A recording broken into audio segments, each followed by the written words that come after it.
Hello, everyone, and welcome to the Humor and Chaos podcast. I am Sarah Howard Nelson. I am a certified resilience life coach and a certified art therapy practitioner. And you can find the Humor and Chaos podcast on multiple platforms, including YouTube, Podbean, and Apple Podcasts. And you can also find it on my website, www.humorinchaos.com, or if you or someone would be a great guest of who has a great story of overcoming, a woman with a great story of overcoming, shoot me an email at humorinchaos@gmail.com. Now, today I want to talk about, what is it? Blog post 14, and it's called Building Blocks of Relationships. So there it is. And the book, Humor and Chaos, Searching for Joy. And so one of the things I do in my life coaching business as a certified art therapy practitioner, I have this way. I have a big box of Legos, all kinds of assorted Lego pieces here. And I have that. Well, when I like to do art therapy, it's because art is a great way for people to process their thoughts and their emotions. And so when people come in and they want to do either Legos, they have a choice very often. Well, sometimes I'll assign a project, but very often they'll have a choice. They want to do Legos, or they want to do painting, or they want to do drawing, or clay. I have all these different things. But today, I want to bring out the Legos because of the topic being building blocks of relationships, right? So when I was going through my both therapy and life coaching, when my marriage was destroyed, I learned about a topic I'd never heard before, and that was relationship blocks. Okay. So here's the thing, and I have a little platform right here to do this on. So every interaction we have with somebody else, every interaction, we together create a relationship block. We create a block of that interaction. Now, what we do with that block determines how the relationship is going to go. So there are three things we can do with this block. We can either use it to create a foundation to grow the relationship, or we can use it as a boundary to keep our relationships healthy, or we can build up a wall to block so that people don't see us. They see the facade that we put in front of this wall, and it's a safety mechanism. Okay. So first off, I want to start with building a foundation, right? So you're putting on all of these relationship blocks. We have a relationship. We say hello on the street. We make dinner together. We have a discussion about how to raise the kids. We sit down and plan our retirement. Okay. Whatever it is we do, we take a block and we choose to put it on our foundation. And the stronger our foundation, the healthier the relationship, right? Because then you can build on top of that relationship and you can make the foundation even stronger. Okay. And we can keep expanding it this way, and we can keep making it stronger so that we can have a healthy relationship on top of it. Okay. So that's choice number one of what we can do with our relationship bricks. Well, let's see if I can get them out now. Here's option number two. Okay. So let's say we have our foundation. It might be strong, might be weak. That's up to us. It's up to us for what we choose to do with our bricks, whether we have a strong or a weak foundation. if we have a foundation of any kind, the next thing that we can do with our relationships, let's say somebody has said or done something that hurts us, okay? It's our responsibility as the hurt person to express either a boundary has been crossed or I need to place a boundary here. And we do that with how we choose our words. And so we create a boundary line. And that's it, okay? It's one layer. It's not a wall. And it sits on top of a foundation, but it's not foundation building itself. It's a boundary. Now, the thing with boundaries are, the boundary, as I said, is not a wall. So it's not intended to keep the person out. And in fact, the boundary can be a little bit fluid so that it can move back or it can move forward. Okay.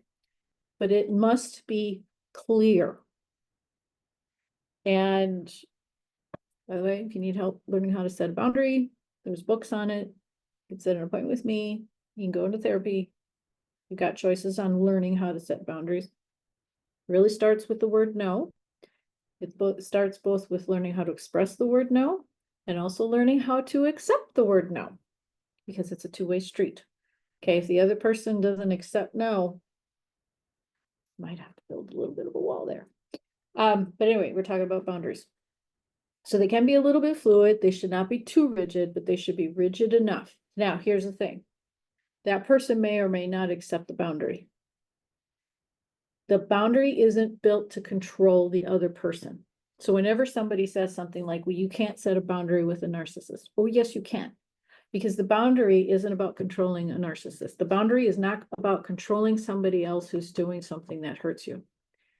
It's about you setting a guideline of how you will handle when your boundaries are crossed. A boundary is, okay, you're yelling at me. You don't have to be yelling at me. Your behavior is out of control. So here's the thing. I understand that we have to have this conversation, but if you continue in this tone and not allow a respectful conversation between the two of us, I'm going to have to leave this room. There's the boundary. The person has the choice now of either continuing with that behavior or toning down their tone and changing their behavior. And if they don't, that's on them, that's their choice. Then I must follow through with my boundary and I must exit the conversation. And it's also good to give some sort of, when you have calmed down and you are willing and able to have a calm conversation about this, then we can return to the conversation. Okay. And if they're unwilling to do that, then, maybe some things need to be looked at. But it's about me determining and communicating clearly and calmly to that other person what I will or will not do based on their behavior. But they get to choose their behavior. I don't get to control that behavior. Okay, so that's a boundary. Now, here again, we have our foundation. This is a wall. So a person, we may create a brick together, right? But that person might be hurt, upset, angry, whatever, or maybe just not an honest person. Could be a number of reasons, actually. That's not it. There's other reasons, but maybe they don't want an honest interaction for some reason, or they're incapable, they're too hurt or whatever. This person may take the bricks and they might build a wall. And if they choose to do that, they choose to do that. It only takes one negative interaction to put up a wall. They may not accept the boundary that I am drawing out. They're very angry. They're not going to change. Boom, got a wall. Maybe I said something to hurt them, whether I meant it or not.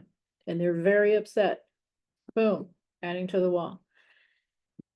Maybe I really did something bad. Maybe it was on purpose. Oh, now we're going to put up a bunch of bricks. They might put up 5, 6 bricks. And not only that, they might increase the depth of the wall and make it even stronger, so there's no way of getting through. And when people put up a brick wall, they'll also put up a facade, like a poster on the other side. Now, I learned all this through Marriage Helper and through Gottman Institute on relationships. It's brilliant. The more you learn about it, the better you can do with your relationships. But once they put up that facade and it gets so high, okay, because we all have a little bit of walls with each other. No one is comfortable with being completely open and honest about who they are, what they think, how they feel, anything like that. We're human beings. And so we have to give each other grace and forgiveness for that. But when it gets so big where you can't see or get around the wall, you're in really big trouble. So that's why it's important to talk about these bricks. And it's important to learn them, understand them, and work on them together, because every time there's a negative interaction, there's something added, there's a brick added to the wall. But if you can have positive interactions or can work on those negative interactions and change that energy to positive. And by the way, Gottman says it takes roughly 5 positive interactions to negate 1 negative interaction. So 1 negative interaction puts on a brick, it takes 5 to take 1 down. But if you work together, it can be done if both sides want to work on it. But that's the thing with these bricks that I learned over time, that as you work on taking down walls, these bricks can actually be changed. You might be able to take down some wall, or like I said, you'll never get rid of all of it, but you might be able to take down some wall, and you might be able to move bricks to be a boundary. Yeah, I went on there. Or you might be able to make some bricks to build up your foundation. The bricks do not have to be permanently laid. They can be moved, they can be changed. However, if things go bad, they can go back the other way. As I said, 1 negative interaction, brick on the wall. 5 positive reaction can get a brick removed and either put as a boundary or lay it as a foundation. It's really up to the person who has the most control of the brick, but the other person can have a say as well. Now, here's the other question that I talk about in that blog post. Where do these bricks come from? And this is biblical. And if you don't want to hear the biblical, it's okay. Just go ahead and be done with this episode. But as the Bible states in Exodus, the bricks the Israelites were using were made of mud and grass, because you need something to hold the mud together. If you don't have all the ingredients to make a brick, the bricks crumble. Okay, then you've got no relationship whatsoever, none at all. But if you work together